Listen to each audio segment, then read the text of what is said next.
Well, there's so much. I mean, I, it's hard to know where to begin. I learned about the ethnic diversity of the country. Uh, and what was impressive was that despite the diversity, at least at this particular moment in time, there was a high degree of unity. And there's a strong I, identitarian, I don't know how to pronounce that word, but there's a bond amongst the various ethnic groups within the country that gives the state a high degree of cohesion, and particularly in times of intense stress like this.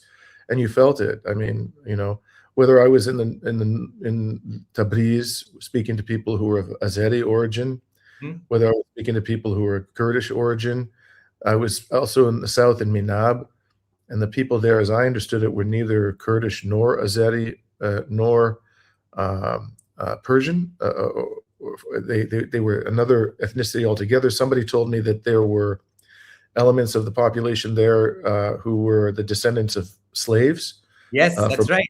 Africa. Africans, Afro-Iranians. Yes. I had no idea. And then today I was interviewing Vijay Prashad, and he told me that he comes from a part of India where where the language is heavily influenced by Farsi, and that Correct. there are people that there are strong ethnic and cultural and historical links between people in India and that part of India and people in Iran. So this was a great surprise to me. I had no idea. The country is also it is as geographically diverse as it is ethnically diverse. You can there are places that are lush green, then there are these soaring mountains, and then you have deserts, and then you have swamps, and you have badlands. I mean, everything imaginable. Snow, tropical weather on the Persian Gulf. I hadn't really encountered anything like that before. That degree of geographic and meteorological diversity. The food, varied widely from one part of the country to the other. So it kind of, by the end of it, you're kind of wondering what keeps it all together. How does this country stay so cohesive? And I think a lot of it has to do with the fact that it's an ancient civilization that has survived so many crises and invasions and injustices. That more than anything, that shared history, I think, binds the people together. And at this moment, when they're confronted by the beast in an existential war, they are coming together in a way that is quite impressive. I did not see a single anti-government demonstration. I saw at least 15, I would say, pro. I hesitate to say pro-government. I think it was a more accurate description would be they were pro-Iranian nation. They were coming out in the streets, and not to say that they were criticizing the government. In fact, and you saw many photos at these demonstrations of the supreme leader and of his son, the new supreme leader, of the original supreme leader, photographs of people who had been martyred from the government. So it's not like there was any hesitation there in embracing the government, but really what seemed to be the primary message is we will stand to the death in defense of the nation and the state of Iran. And I heard that over and over and over again in my personal conversations from people as young as 10 years to people who were, in their 70s. Men and women, it didn't matter. It was a strong unifying message that I heard all over the country. But that's to say, people are not. You can tell these are not people who are prone to violence, because even now, when they express their indignation, this image we have, this caricature of Iranians, that there's death to the great Satan, and they're bloodthirsty. It's not like that at all. It's a somber steadfastness, and they're almost expressing their indignation reluctantly. They would rather just live in peace. But nonetheless, my strong impression is they mean it when they say they will fight to the death. That is not rhetoric. And I don't think that we in the West, particularly in the halls of power, have any idea what we're dealing with here. There was an interesting poll that came out recently, which I haven't had a chance to talk about yet, but I think now would be a good time for me to mention it. It was a poll done by the Riga Stratton's University Center for Geopolitical Studies in Riga. So this would be from the Baltics. And the question was, are you willing to fight for your country? Okay. Now, they didn't ask, apparently, Iranians this question. I think they had a select group of states, and they were predominantly European. Okay. The highest was Turkey at 88%, then Albania at 69%. The highest European country was Sweden at 66%. And then you go down to the bottom. I'm not going to read to you all the numbers. Italy was 25%. Germany was 27%. The United States was 37%. And Canada, where I spend half my time, was 39%. So I would estimate that the figure in Iran is higher than Turkey. I think so. So it's like up in the 90s. I don't know, but that's my guess. And we're talking here. You know, when you have such an so little willingness amongst the population living in the West, and it's understandable, by the way, Christopher, as I'm sure you would agree, that people in the West don't want to fight to the government because they're unprincipled, psychopathic bastards. Why would you want to fight for these people? You know, like what? So, you know, for the Epstein regime, you're going to die for them? I mean, no. So that's why most people don't want to fight for their country in the West, but the people in Iran do. They prefer not to go to war, but they're ready to fight, and they will fight to the death. That's my overwhelming impression. Absolutely. And I think that was conveyed by a lot of videos you did. I just want to share for those. I know that we have about 165 from your channel tuning in, but for everybody else who's tuning in, I just want to bring up your channel so that people know this is Reason to Resist with Dimitri Lascaris. And you see right here the latest videos. I mean, we have, for example, is Greece enabling war on Iran? I think that was a new one that you just did. We have the rise of Iran. You go down to the Strait of Hormuz. We'll get to that video as well. You talk about Minab as well, the erasure of culture. You went and saw some sites in Esfahan that were targeted. We have here my good friend, our mutual friend. We were together in Lebanon, Steve Sweeney, as well. So there's a lot of videos here that people need to check out. The stadium that was hit, people who have suffered. So you have great videos. I hope people can check out your channel, follow you. Everybody who's following my channel and following DD Geopolitics, please follow Dimitri Lascaris and you know, make sure you like, comment, subscribe, and share. This is so important. There's so few of us who are reporting the truth now, and we're on the precipice now. We really are. We are, sadly, we're a minority. We're oppressed in our own countries. You know, intimidation.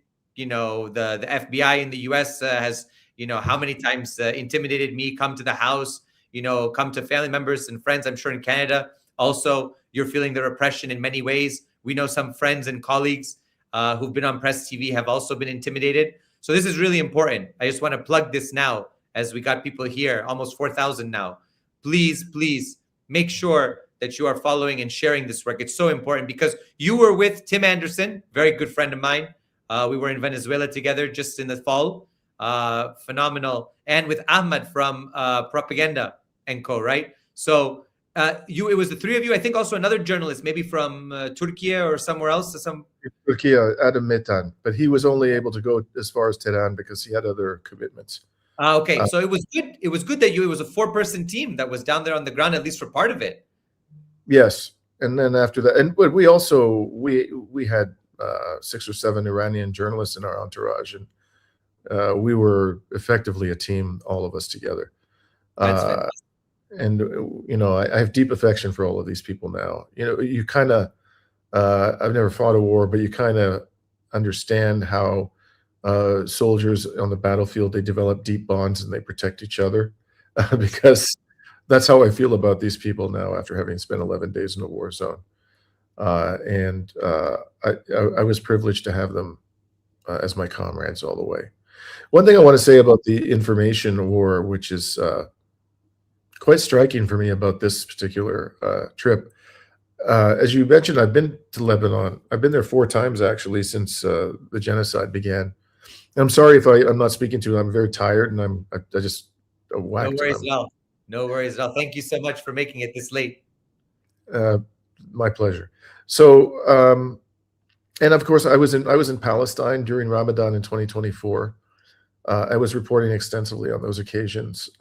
Since the genocide began, I've been to Iraq, and I've been to Qatar, and I've been to Jordan twice. And in October, I tried to go back into Palestine for the second time during the genocide, and they stopped me. They prohibited me from entering. And through all of this, Christopher, the corporate media, I can't think of a single instance in which the corporate media expressed the slightest interest for my reporting at all. And all of a sudden, that changed on this trip. And I don't think that's because I'm doing anything differently. I think it's because the world has changed. So just to give you a few examples, I was interviewed, of all places, on Japanese television, two major networks. I was quoted. This really shocked me. I was quoted by the Washington Post. They were more interested in my video than speaking to me, but they quoted me and they used my video. The New York Times did so. ABC News did so. I was interviewed on Greek television for the first time 2 nights ago, although I've been, very outspoken about Greek political matters. Numerous media outlets in West Asia contacted me for the first time. And what this says to me is that something is broken in the corporate media and the elite narratives about the world. Something is deeply broken. And there are a lot of people out there who are asking questions who previously were kind of sleepwalking their way through life. And for sure, that has something to do with Donald Trump, because we're talking about a figure of unparalleled depravity and incompetence. He's just so shocking in his savagery and his crudeness, and you name it. But it's also an accumulation of skepticism about a total loss of trust in the institutions that we grew up with. A profound feeling of compassion for the people who have been victimized for decades by Western governments. So I personally feel, and I could be wrong, but something in my gut tells me that we are now operating in a different world informationally than we were before. And that means that we may be on the cusp of revolutionary change. And let us hope that that's the case. I'd like to think. I hope so. I'd like to think so too. And I think you're absolutely right. I think also we have to recognize that the transformation that social media has brought, that the ability for us to be citizen journalists and to do independent journalism where it wasn't possible before. I mean, the fact that you and I can speak to hundreds of thousands, if not millions of people every month or every year with those statistics that we're seeing online, it's unbelievable. We wouldn't have been able to do that without social media, these tools. Sadly, of course, they're trying to repress us on social media. We're seeing the deplatforming, the canceling. We're seeing a lot of these social media companies taken over by interests aligned with the West, with Zionism, you name it. So that's the big fear, is that these tools that have sort of democratized information, that have brought it to the masses, now they're going to be brought right back under the control of the elite to control. I call it the dictatorship of the algorithm. They're going to try to control everything. They're going to try to control who posts.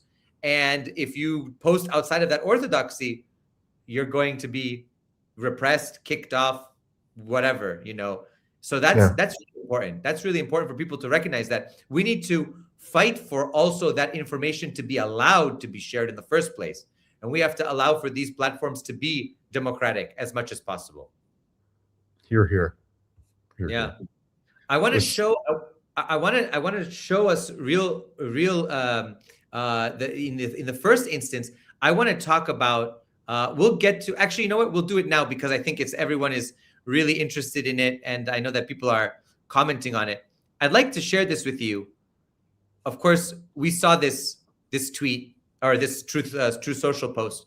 A whole civilization will die tonight, never to be brought back again. I don't want that to happen, but it probably will. However, now that we have complete and total regime change, where different, smarter, and less radicalized minds prevail. Maybe something revolutionarily wonderful can happen. Who knows? We will find out tonight, one of the most important moments in the long and complex history of the world. 47 years of extortion, corruption, and death will finally end. God bless the great people of Iran. This is Donald Trump just about, what now, 9 hours ago. And we are approaching, I believe it's going to be now, it is 11:35 here in Moscow. It's going to be 8 p.m. On the East Coast of the United States, where this sort of quote unquote deadline, of which the Zionist media has a countdown clock as if it's some, as if it's New Year's Eve. They're counting down to that deadline. And I wanted to ask you, as a lawyer, I studied the law as well. So you and I have legal backgrounds. I want to ask you, what do you make of that tweet, especially that first line? I mean, what is going on here? You couldn't imagine a more genocidal utterance than that. Yeah. Because what does a civilization encompass? A civilization is not just the military forces of a nation. A civilization means, the entire people, the children, the mothers, the fathers, the working class, people who have no relationship to the levers of power, the state, the military. That's what he means. Civilization is an all-encompassing word, and he's stating openly he's going to destroy it. This is an unequivocal expression of genocidal intent. I see it as kind of like the Goyim version of Netanyahu's Amalek speech. He's just not using the word Amalek, but effectively he's designating all of the Iranian people as Amalek. Kill them all. Kill them all.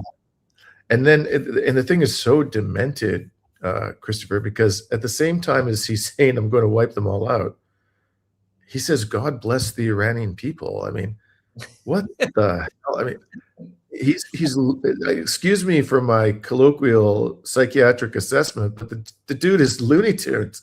He's bonkers. He's cuckoo, as we used to say when I was a kid. He's gone off the deep end. You come up with your metaphor. The guy is flat out insane, and then he says, we have regime change. As far as I know, President Pezeshkian is still there. So is the foreign minister. They're not gone. And the Islamic Republic remains firmly in place. So that's nonsense. And then at the same breath, he'll say the goal was never regime change, but we achieved regime change.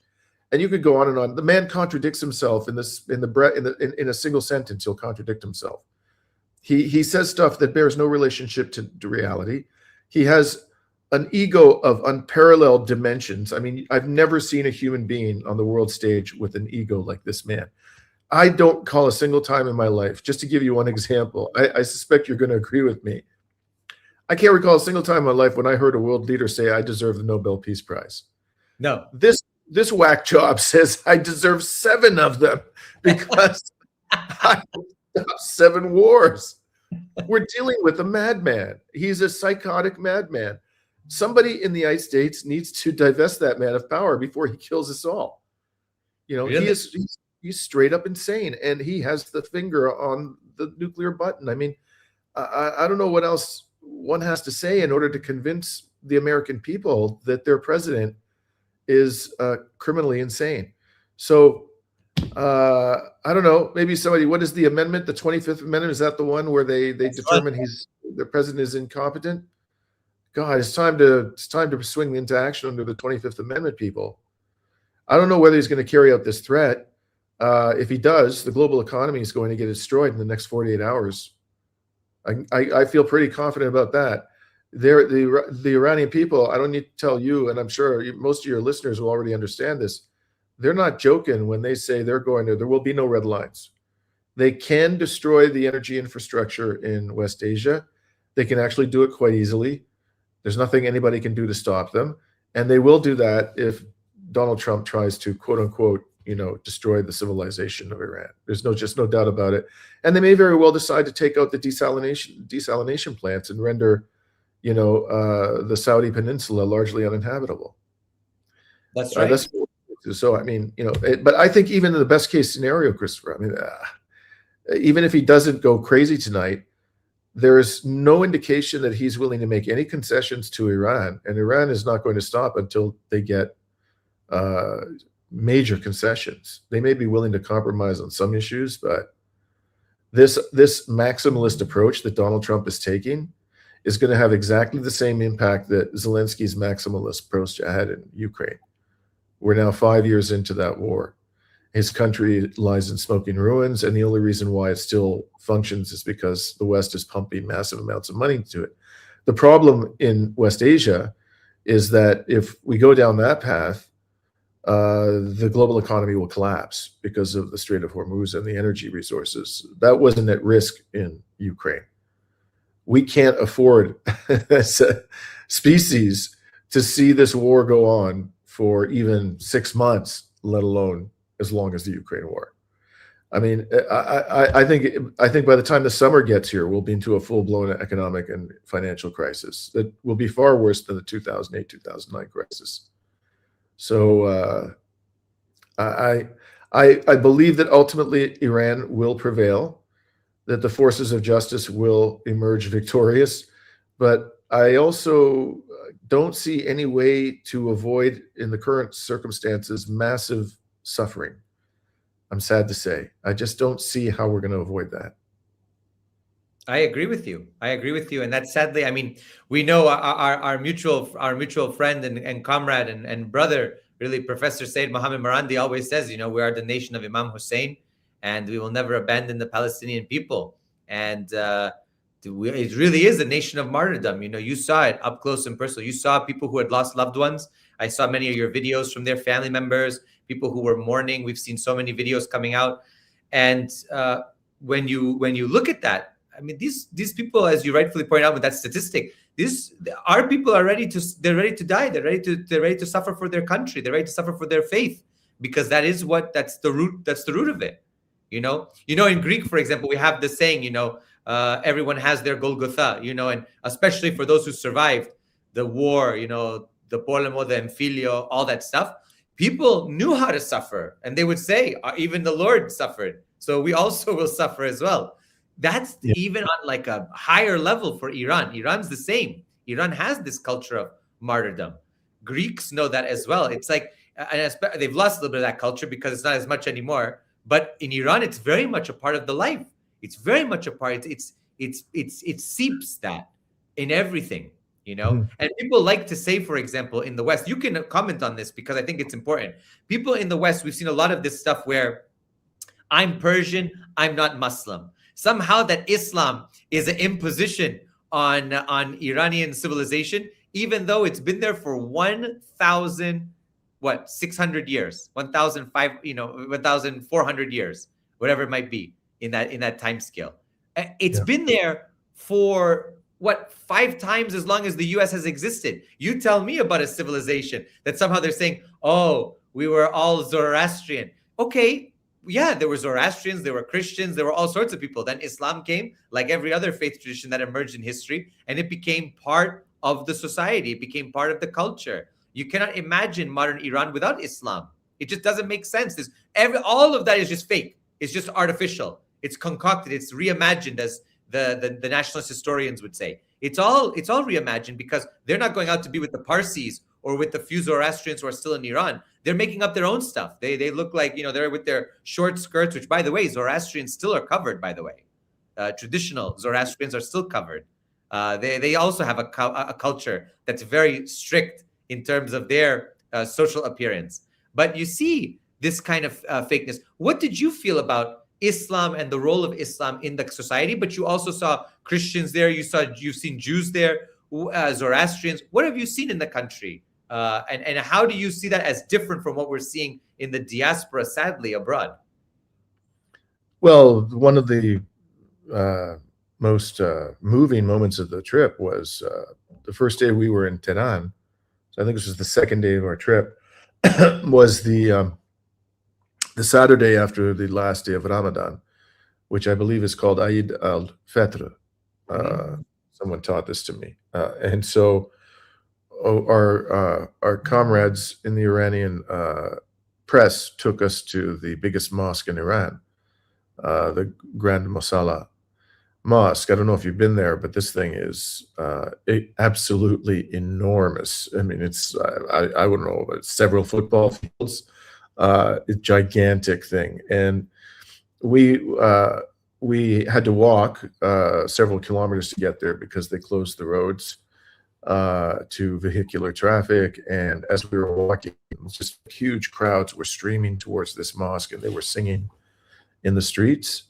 I assume they were singing Shia Muslim hymns, because that was very moving. And then when we arrived there, um, our colleagues managed to get us access to scaffolding that was erected beside the imam. So when you got up on top of it, you saw the entire throng assembled. And I'm just taking a guess here, but I think there were over 100,000 people in there. And watching them, this is in a time of war, and we're dealing with people who are perfectly capable of dropping a few 2,000-pound bunker buster bombs on a mosque. I mean, it's not by any means any stretch of the imagination, beyond Trump or Netanyahu to do such a thing, right? They didn't care. They were in there praying, and for me as a non-Muslim, seeing people kneel in unison, a huge mass of people like that, is it's just moving. It's inspiring. It's like I almost want to believe in God again, although I'm now beyond the point where I could do that. I've been an atheist since I was 18 years old, and but I could tell you one thing, Christopher. What I've seen in the Muslim world since this genocide began, I was in the Al-Aqsa Mosque during Ramadan in 2024. That too is one of the most moving experiences of my life. And if I actually believed in God, I would unquestionably be a Muslim, and I'd probably be a Shia Muslim. I've learned a great deal from Muslims during this time of genocide. And I find their ethic of self-sacrifice and commitment to justice to be amazing. It's just amazing. Again, this is something, in our godless West. And I say this as an atheist, it's something we just don't understand. Mm-hmm. So and the problem is when you don't understand what you're up against, you can make horrible mistakes that cause immense suffering. I wish we had people who at least had an inkling of what they're dealing with. But in any case, that was a sentiment that I heard well beyond that morning when we went to the mosque. I repeatedly heard people express the notion that they had a duty to God to resist and to stand by the oppressed.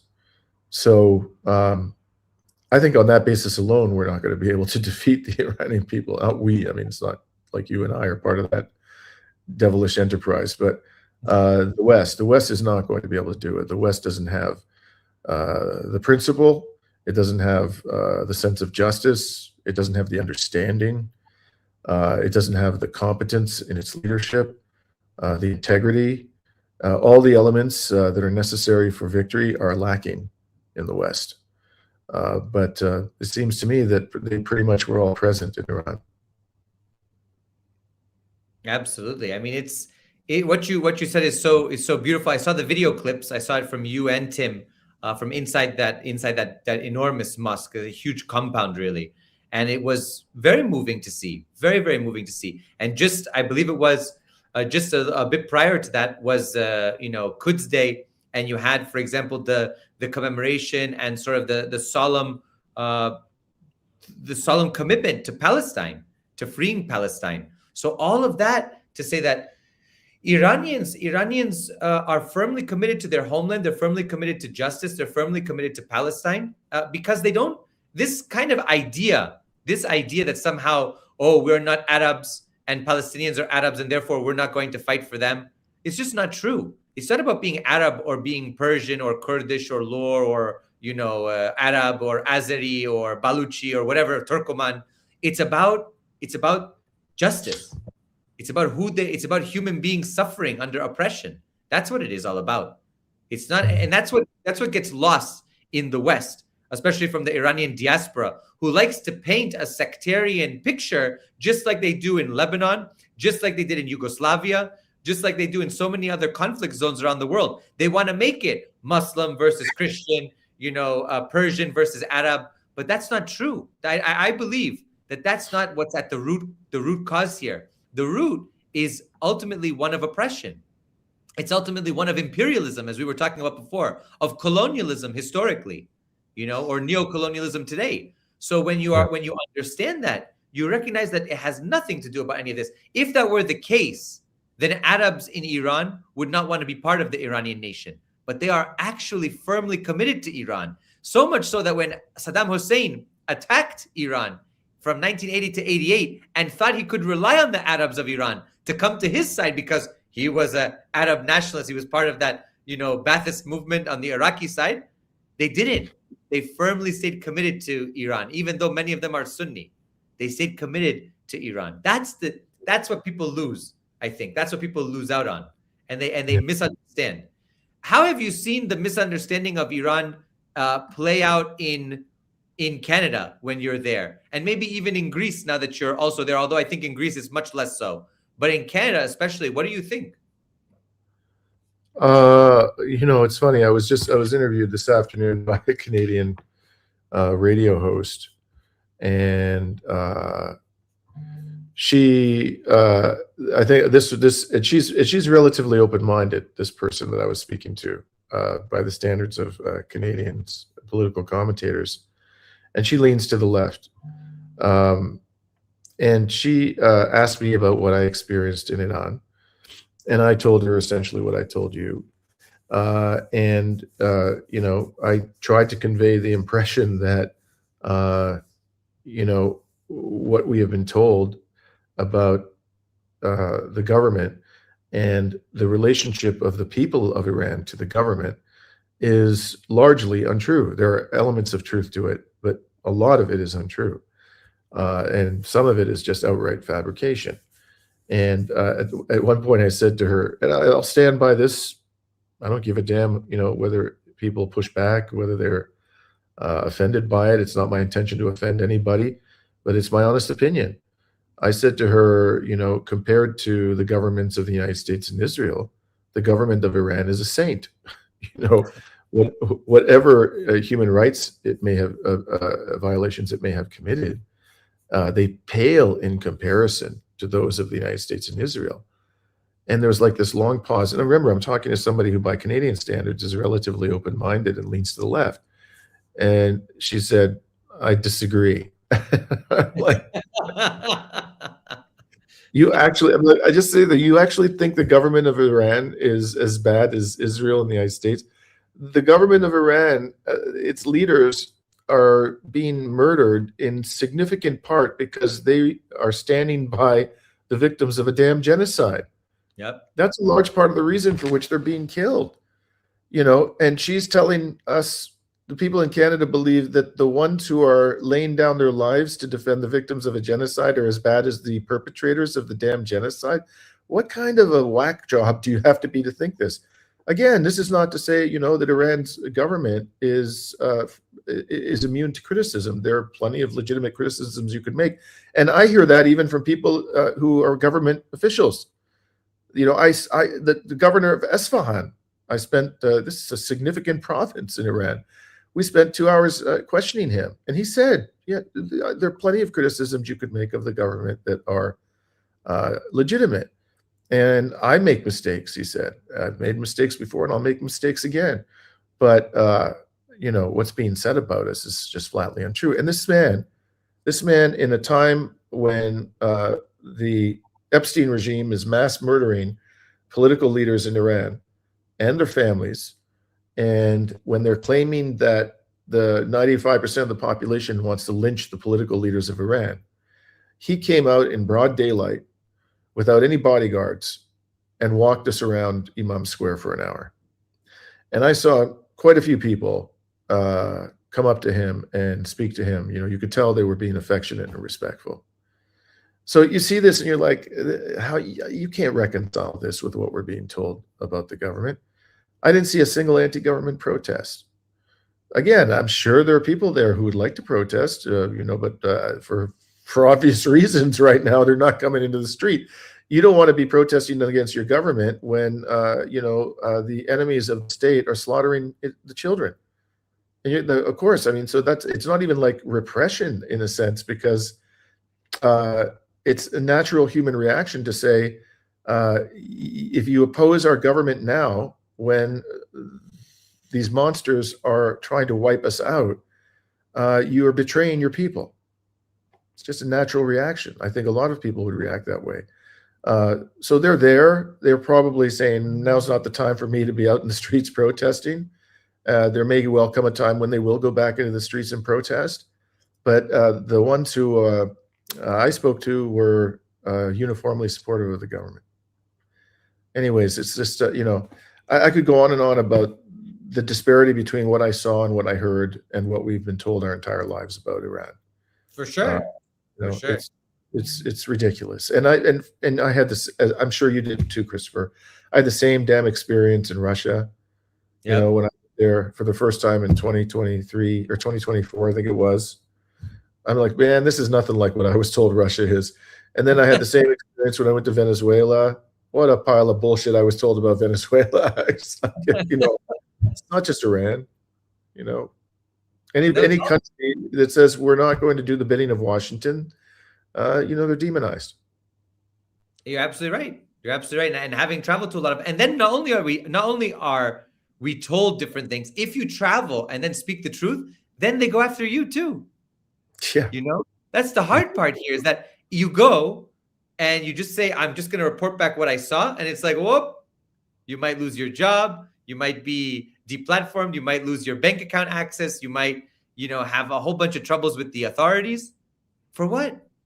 For simply doing journalism, for simply telling the truth? That's the real sad part of all of this, is that people are being persecuted for this as well.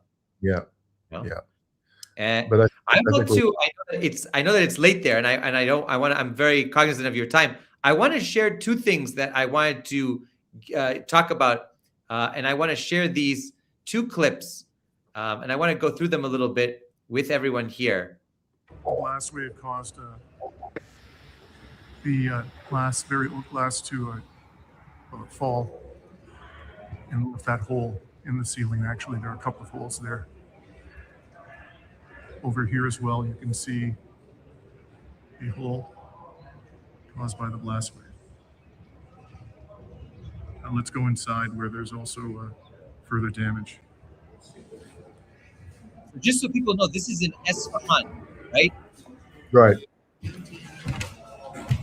And that what you're looking at there is a palace that's been designated a World Heritage Site by UNESCO. Now, the curator who took us for a tour but does not want to be filmed told us that the blast wave caused this window to open violently. You can see that there is some damage there. On the other side of this window is a mural which depicts, actually, there's a number of murals on the inside, as you'll see, which depict battles involving former rulers of Iran. And very significant damage has been done to one of those murals on the other side of this window. Attack to Delhi, conquering Delhi, and that was the time when they brought precious jewelry to Iran, which some of them are still in jewelry museum in Tehran. Here's the damage to the fresco. Perfectly okay in the same sound, but unfortunately, in this area strike, as you see, some parts of the middle are damaged. All of these windows were blown out. They have yet to be replaced.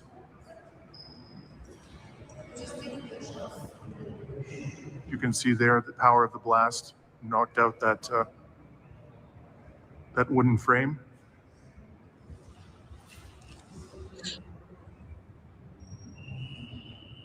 There's a fallen curtain.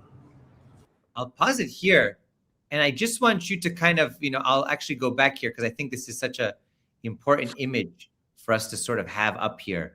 Tell us about your experience at the destruction, not only of infrastructure and roads and bridges and whatever else they're targeting in the country, which seems to be, I mean, there's like tens of thousands of targets that have been hit now, but also about the destruction of cultural heritage in Iran. I was at 5 precious sites, historical sites, that I think all of them were designated by UNESCO as World Heritage Sites. This is just one of them. And this particular palace, of the 5 that I saw, experienced the least damage. The others had experienced considerably more damage. And just beside this one, this palace, there was a palatial residence that had been converted into a decorative arts museum. And both this palace and it was much more damaged than this palace. And both of them had been, and they're not the only buildings on this huge site in Esfahan, precious buildings that had been damaged. But all of them were damaged because the psychopaths in Tel Aviv and Washington decided for some reason to bomb the governor's administrative offices, which are part of this complex. Remember, the governor is the man who took us for a walk in Esfahan in broad daylight without bodyguards. They basically tried to kill that man, and here he is taking us for a stroll in broad daylight. And while we just minutes after we parted company, we concluded our discussion by going into a tea shop. He served us tea. Just minutes after we parted company, there was a bombing near Imam Square in Esfahan. The attempt to destroy the building of which he was working, that in and of itself was a war crime. It's not like they were striking some legitimate military target. It was a civilian facility, for God's sakes. And as a result of that, all of these UNESCO World Heritage Sites suffered severe damage to varying degrees. And I saw this in Tehran. I saw multiple buildings in Tehran that were equally important from a historical perspective and a cultural perspective that had been damaged at least as badly as this, if not worse. The one I thought that was most heartbreaking was Golistan Palace. Mm-hmm. They've damaged stuff there that cannot be replaced.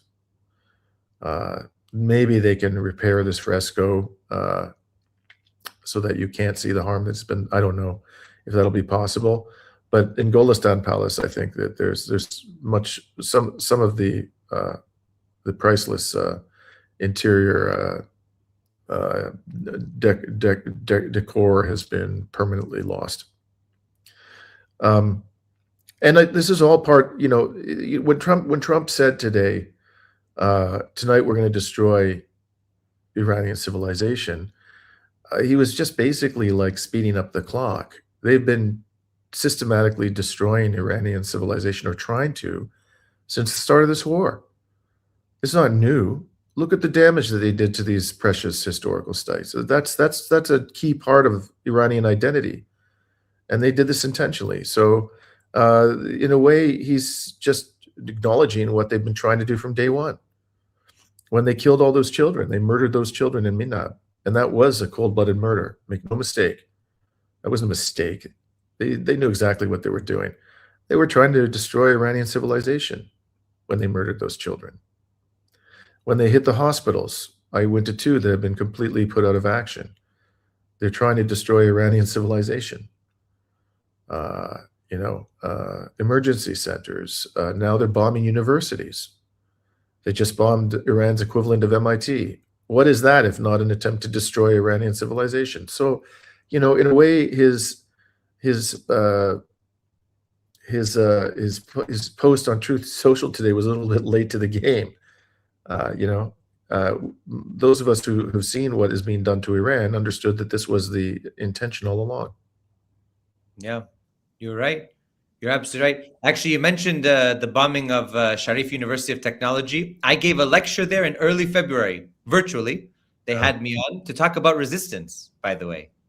And after the bombing of the university, the student organizer messaged me, and he said, and it's not verbatim, it's verbatim on my X if you want to see it, and on my Telegram channel, but he basically said, brother, my heart is broken because this is the university that formed me.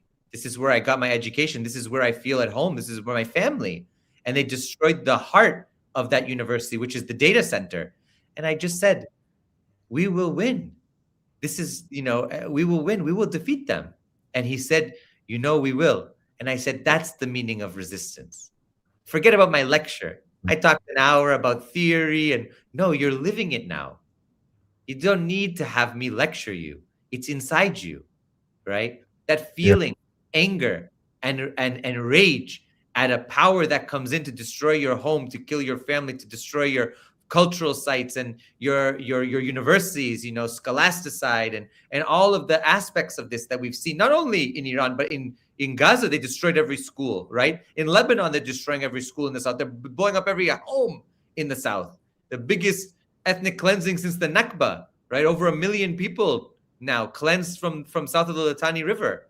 All of this is part of the resistance, right? We're going to resist that. We're going to push back against that. So that, I think, is so important here. And I think that, it's one thing to mourn, and I mourn all of this, but we will rebuild it. We will repair it, and we'll fight back. We'll defend the homeland. Absolutely. Just as so many other people have done around the world over history. Lastly, you had a chance to go and visit the Strait of Hormuz, which I thought was amazing. I want to pull this up here a little bit here. You can see.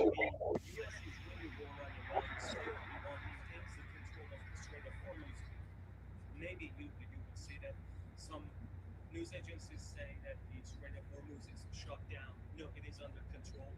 And as Iranian officials kept saying that it is open for allies and friends and those who are not involved in this war, completely close to the U.S. and Israeli regimes and their allies, and those countries, they let their soil be used on the Iranian nation. This strait is closed for them. So those are all ships out there, right? Yes. I counted about 100. About 100 ships, huh? Yeah. Wow. Those are just the ones I could see with my naked eye. I didn't have binoculars on me. I'm sure I would have seen many more. Wow. And I think I think there was a so look at all of these ships.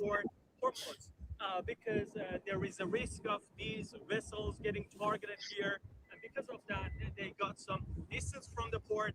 And this key waterway, which has been one of the Unbelievable. points Unbelievable of to see discussion it. after U.S.-Israeli war on Iran, we got some information. And the key thing, I think, from this video, I'll pause it here. And I want once again, I want all the viewers. We have over 6,000 people watching live now. I want everybody to go subscribe to Dimitri Lascaris' channel, right? And go and watch all these videos.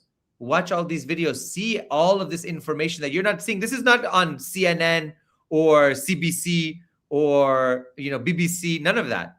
Who's down there? Only you, Tim, Iranian journalist Ahmed. You are down there. Nobody else was down there seeing it live in the actual strait, in the waters. This is the first time I'm seeing this kind of footage like this, right? So this is very important, very, very important. What was your experience like being down there? It was you're on the water and you're thinking I'm at the eye of a global economic storm. It's remarkable to be. I've never, in my lifetime, I can't think of anything that was comparable, where so much depended, in terms of the well-being of the human species, so much depended on such a small space, such a hotly contested small little space as this.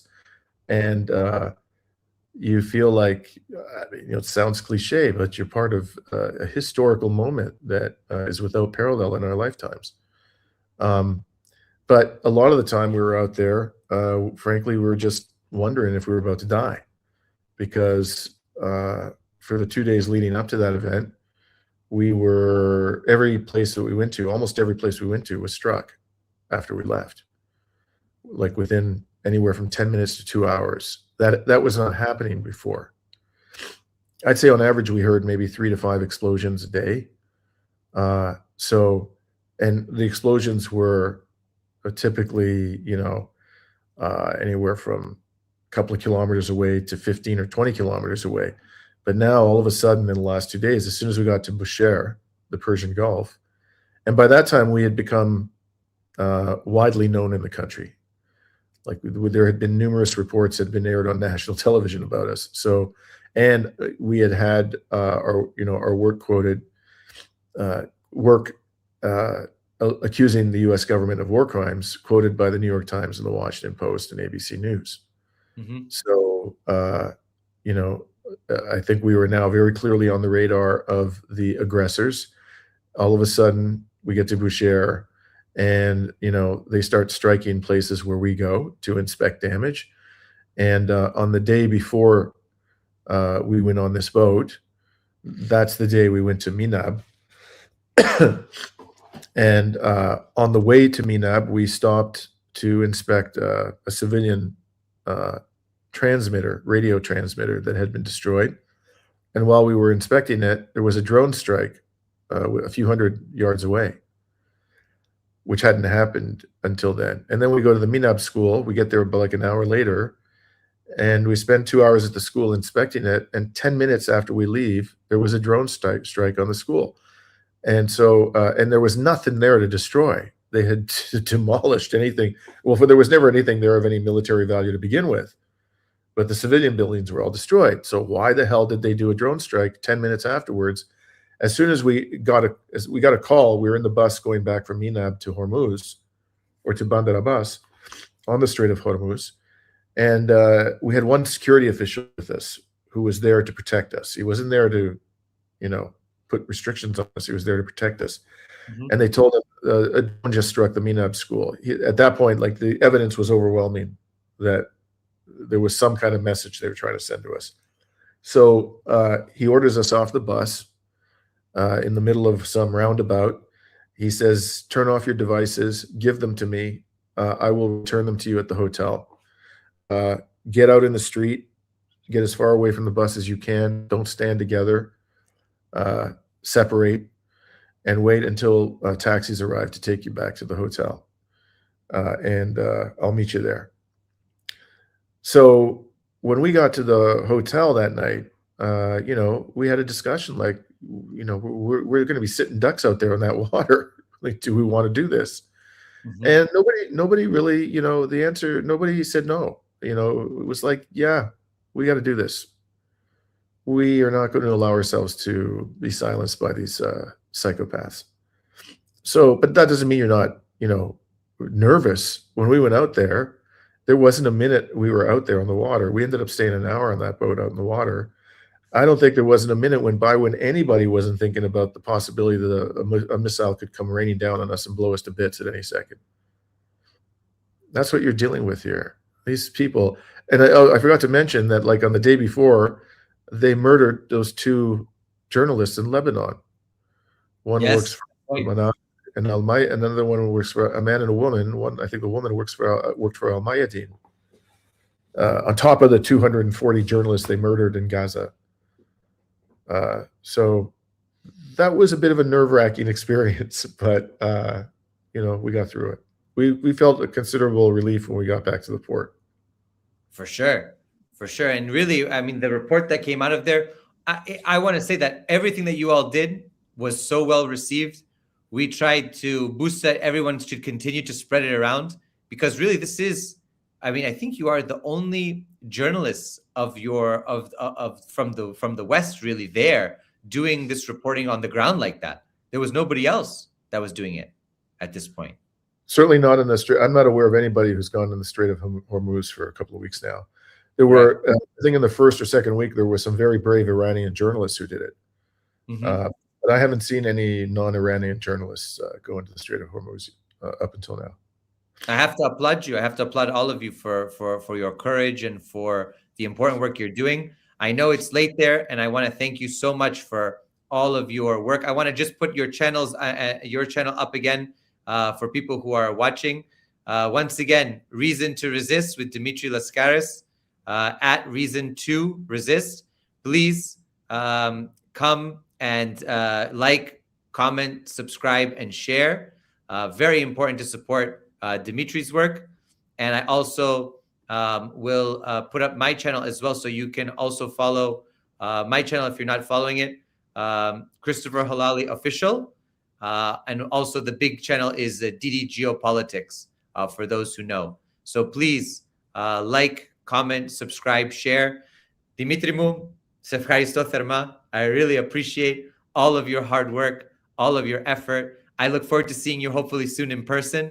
A lot of big trips are planned in the coming months, I'm sure, for us to continue to report on the ground. Hopefully we'll see each other in the region very soon. We shall. Thank you so much, Adelfe. Really appreciate it. Ευχαριστώ πάρα πολύ. Εγώ σε ευχαριστώ. Πολύ αγάπη. Γεια σου. Καλή νύχτα. Να είσαι καλά. Ευχαριστώ και εσύ. Yeah. Ευχαριστώ. Yes. So everyone, there you have it. We have wonderful Dimitri Lascaris. Please follow, subscribe, share, do all of that. Please also make sure that you share this information with everyone out there. It's really important.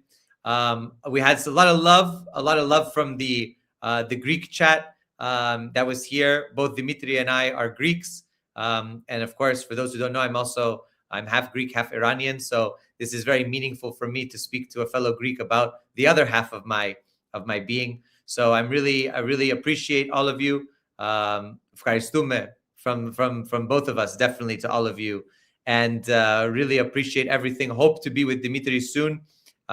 There's a lot of things going on, and definitely hope that we can get back to Iran, Lebanon, to Yemen, to Iraq, to so many other places. I wish we could go to Palestine, but the Zionists block both me and Dimitri's from going. So once again, thank you all again. Kalinichta, Shabacher for all of the Persian speakers as well, Farsi speakers. And thank you again to everybody. Make sure you share, like, comment, subscribe, all the good things. Follow DD Geopolitics. Tomorrow, we'll be having a great show. On Thursday, I'll be speaking with Tim Anderson, who also went on this trip. Make sure you tune in to that at the Chris Helali Show and with us here at DD Geopolitics. Thank you all again. Wishing you all a good night or a good day wherever you're at, and especially to everyone in Greece, in Iran, in the region, especially wishing you all consistent love and a good night. And we will resist. We will win, ultimately. That's the most important thing. We will win. The resistance will win. And I do believe that justice will prevail in the end. Thank you all again. Kalnichta, Khodafis, all the best. See you soon.